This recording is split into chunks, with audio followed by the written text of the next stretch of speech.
Hey, what's up guys, Nesmoji here. In this video I'm going to show you one of the most fast and efficient ways of traversing across Hyrule, in my humble opinion, and that is by using the air bike. So I'm going to show you how to make it. First of all, you need a very flat surface. I like to use these construction materials from the Hudson construction platform there. And all that you need to make the bike are 2 fans and a steering stick.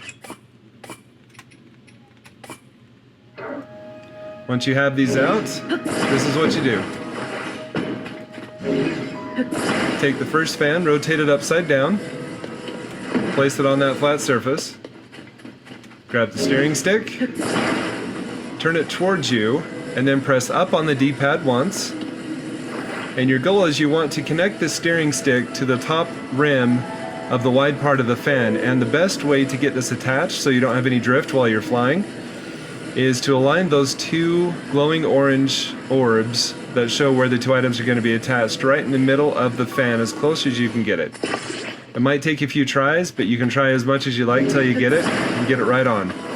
After that's done, take the second fan, rotate it upside down, and again you want to attach the front of the steering stick to the upper part of the wide edge of the fan, and again get those orbs as close to the middle as possible. And there you go. There's the air bike.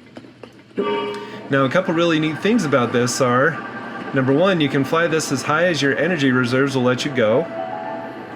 Number 2, as you're flying around Hyrule, of course you can fly over anything you want. Oceans, gloom, pits, people, monsters, fields, mountains, whatever. You can fly right over them. If you have to land to recharge your battery power, as does happen, you can land as long as Link stays on the bike. He will not get hurt when he lands, like so.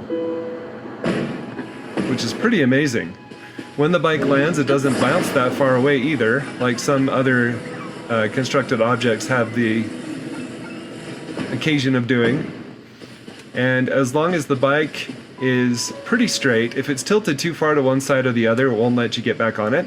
But as long as it's pretty straight up, you can hop right back on it and fly it to wherever you need to go. This is very, very handy in getting to some of the low levitating sky islands. Most of them are pretty high up, and if you have enough battery charge, technically you could fly this all the way up there. However, some are not super high up, and some have shrines that are not that high up either, and you can take this right up there, not having to worry about getting around other obstacles or finding other means to do so. So let's talk about some of the amazing benefits of the air bike.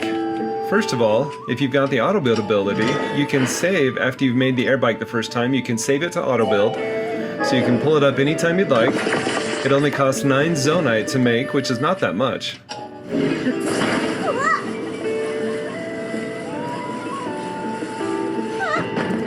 Also, these little guys rocking back and forth on their backpacks, needing to reach their friends. You can use the air bike to help them get there. Because one of the cool things about it is that as long as the item that you're trying to transport is not too heavy, you can attach it to the front of the air bike, to the very front fan. I'll show you how we do that with this Korok. Just make sure you attach it to the top of the fan and not to the side or anything, because it could adjust flight if it's on the side. And you can fly the Koroks directly to their friends using the air bike. They do weigh the bike down a little, but it's definitely not enough to stop it from flying. And if you don't have enough battery power, let's say you need to stop for a minute so that you can recharge your battery to make it the rest of the way to the Korok's friend, the Korok stays attached to the bike and does not come off when you stop and need to have your battery recharged.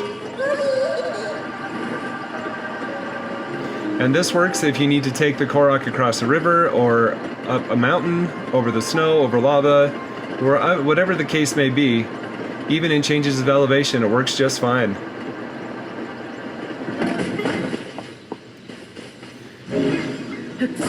Once you get him here, you just attach him from the bike and take him to his friend. Super handy. The air bike can even be used in the depths. And one really cool thing about using the air bike in the depths is that you can attach a bright bloom seed to the front. Be careful when doing this because it will activate the Zonai devices. You have to deactivate them or the bike will fly off on its own. But after doing that, before you have all of the depths lit up using all the light routes, you have yourself a ready-made headlight right on the front of that air bike, which is super handy because, especially using the air bikes in the depths, because number one, you want to see where you're going. Number two, in the depths, in some areas, there are very, very strong monsters that you can just fly right over using the air bike.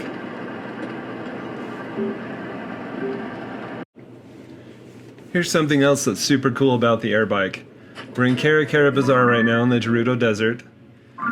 And between Kara Kara Bazaar and the Gerudo town, there is a sand shroud. And when you go into the sand shroud, you lose control of the bottom right-hand map. If you try and view it in the big map view, you can't view it there either. And it's hard to tell where you're going.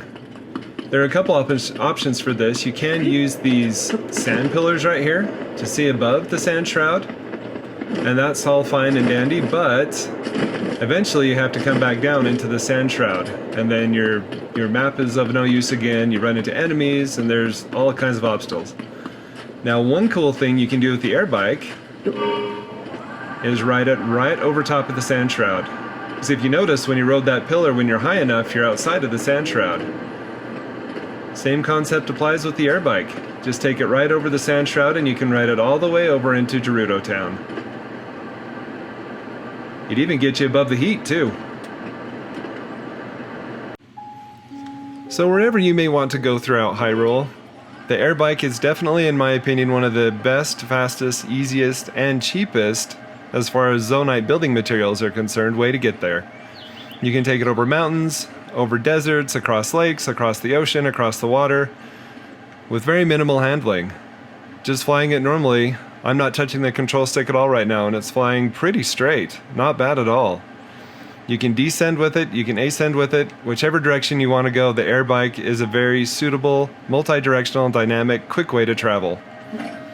Thank you all so much for watching. Don't forget to subscribe if you haven't already for more exciting Zelda content, for more tips and tricks, and more hints.